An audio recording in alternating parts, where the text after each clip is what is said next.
Salut, alors moi c'est Rosine, j'ai 23 ans et je travaille aux EHLV à l'hôpital d'Yverdon.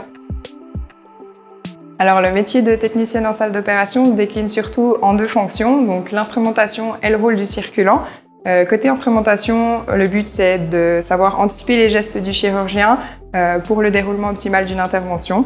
Et le côté circulant, c'est surtout, on a un grand rôle dans la coordination de la prise en charge du patient depuis son arrivée au bloc opératoire jusqu'à son retour en salle de réveil. Alors moi, c'est la diversité du métier où la routine n'existe pas et la participation de la prise en charge globale du patient qui comprend les phases préopératoires, opératoires et post-opératoires. Je pense que c'est important d'avoir une bonne résistance physique, psychique et émotionnelle et d'avoir l'aptitude à travailler en équipe parce que je pense qu'il faut un caractère affirmé mais flexible pour collaborer avec les différents intervenants du bloc opératoire. Pour moi, c'est passionnant, c'est très diversifié et on a toujours un peu cette adrénaline face aux imprévus qui se déroulent dans une journée.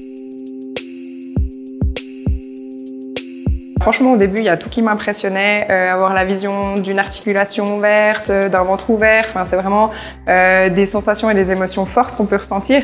Après, avec le temps, on s'endurcit et finalement, on est tellement concentré dans l'intervention qu'on fait vraiment abstraction de tout le reste. Pour moi, chaque jour, c'est vraiment une nouvelle aventure. Il n'y a jamais une journée qui se ressemble, c'est toujours des nouvelles choses, on évolue sans cesse et j'apprécie aussi beaucoup la complémentarité des différents intervenants du bloc opératoire.